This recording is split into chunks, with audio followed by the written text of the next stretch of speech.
Kirti, Kiran, please unmute yourself. You can ask a question. Yes. I wanted to ask if my sister will have a love marriage or arranged marriage. Younger sister or elder sister? Younger sister. Younger one. And also, I want to check will it be an intercaste? Sure. You are asking about your sister, no? Yes. Younger sister marriage. Right. All right. Give me a random number, please, between 1 and 249. 167. Be blessed by the divine. All right. Since you're asking for your younger sister, we will rotate this to the third bhava. Younger sister is seen from the third bhava.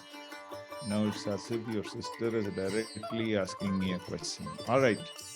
You're asking about her marriage. Seventh bhava starts in Leo at 155:38. Sublord is Venus. Venus is in Ashlesha Nakshatra, in the star of Mercury. Mercury is deposited in Taurus at 29:51, signifying the fourth house, owning the fifth house, owning the sixth house, owning the eighth house. This will be an arranged marriage, my slightly delayed marriage. Marriage will be with a person who is either in your same building or in your locality or in your neighborhood or in your town or in your family relationships only. It will not be a love marriage. Okay. Thank it you. will be an arranged marriage, most likely. Fifth house of Lord is Mars in the fifth house.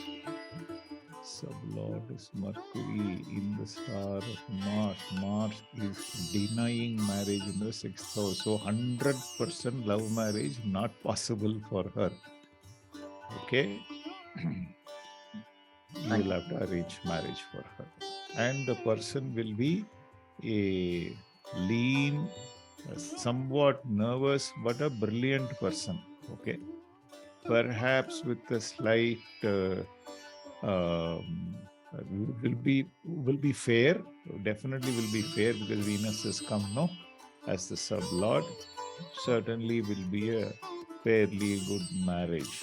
11th sublord is Ketu in the star of Rahu, third house, signifying Mars. Good understanding with the husband. Fairly successful marriage. Good luck, Kirti, Kiran. All the very best to you and your sister. Be blessed by the divine.